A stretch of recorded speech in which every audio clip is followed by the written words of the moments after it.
It's a spectacle. It's just vibrant, it's alive. It's the best of New York. We're the second biggest destination of fashion. This place is so unique. There's no place else like it. It's just different. No one visits New York now and doesn't want to stop in and check out the Meatpacking District.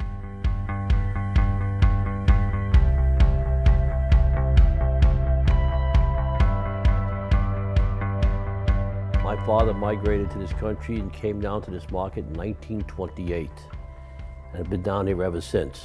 It was an incredibly busy neighborhood. That's what I always found it was. Lots of trucks, lots of people, meat swinging all over the place, and all fresh meat. So there I was, a 10-year-old boy, walking through swinging meat and just trailers and men and meat hooks. It was quite a wild ride.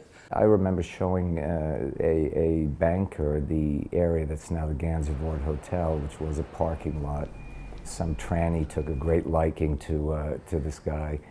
And I couldn't get him past 3 blocks because I finally said, Andre, listen, I don't know what you have in mind for this area, but I can't take this anymore. There were many crazy moments in this neighborhood. I mean, really, it was the Wild West. And then it's like traffic jam, drugs, prostitutes, people yelling, hey, Bob, and you go like, oh, fuck, this is really cool. It was the meat market, and that's what it was. I'll never forget when the neighborhood started to transition. You know, the women rolling around in their Jimmy Choos and their Gucci's and this kind of slipping and sliding in the streets that were covered in this sort of thin film of meat sludge. We brought the first retail into the neighborhood, which was Jeffrey's. And I was waiting there at 9 in the morning, and Jeffrey came with Michael, all his bankers, his lawyers, his real estate people, and you could just see everyone's face is like, this is disgusting, this place. Get us out of this neighborhood. I mean, we were opening high-end retail. Everything's like $800 in a store. And all of a sudden, he just looks around, he looks at me, he said, this is it. I put an ad in the Village Voice and to take a chance to see if anybody might be interested in some new studios. I had 15 calls the first day. I went to Uncle Mike and my dad, and I said, I think we've got something. Basically, 1990 is when we started converting our buildings here on 13th and 14th Street to office lofts. It just felt like the neighborhood was, in my mind, about to burst. I mean, if there was a way to buy futures in a neighborhood, I would have bought them. The Greenwich Village Society wanted to think about landmarking and trying to find some mechanism to preserve the area.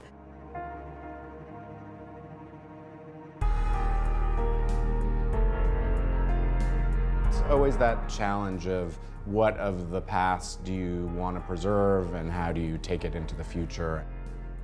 Florent played a pivotal role. He was really a pioneer in this neighborhood. He was a frontiersman, and he was a protector.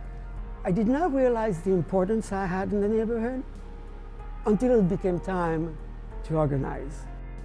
I think there was sort of a writing on the wall this neighborhood could be lost.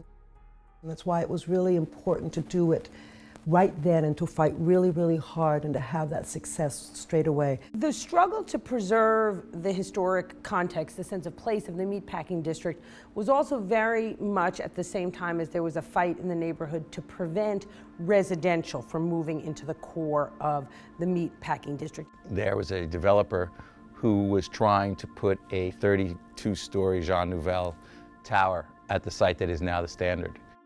And I knew that the moment that someone put $1 million condos within earshot of the cabs or the trucks from the meat packers or the people coming out of bars or whatever, that this neighborhood would die.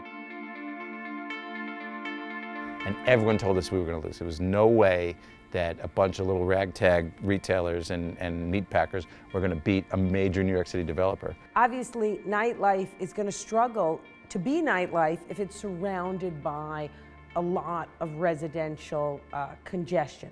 So that was a very important fight for us to be able to preserve the future of the Meatpacking District. I mean, we're really excited because we're moving back to the Meatpacking. We're building the new Highline headquarters, which is going to be right next to the Whitney at Gansevoort and the High Line. I went and spoke on behalf of the Whitney, and we're going to hear them building this building for 2-3 years. But imagine our kids are going to be able to walk outside and go to a world-class museum. The Whitney Museum, I think, just, you know, is the coup de grace. I mean, I think it then takes Uptown and sort of brings it fully down to the meatpacking area, and I think it completely changes the cultural dynamic of Manhattan. We serve as a kind of anchor to the neighborhood and gives a balance, because I think neighborhoods are best when they have a symbiotic relationship between the different functions of residential, commercial, and cultural. People are always telling me the meatpacking district's over, and I just don't think that's the case. If you had said 20 years ago, you know, the meatpacking district is going to be a cultural hub, people would have looked at you like you were in some beef-induced overdose haze and you had lost your mind. I find it exciting, I find it growing, I find it, you know, from where it was to where it is now, is just absolutely amazing. And I love it down here. Whether you're an owner, a tenant, a shopkeeper, a restaurant, a fashion shop, a hotel operator, everyone has a vested stake in helping add value to the community in those areas where the city of New York, through its good policies, just can't quite do enough. So that's the nature of these kinds of organizations, and we're thrilled and honored to be a part of it.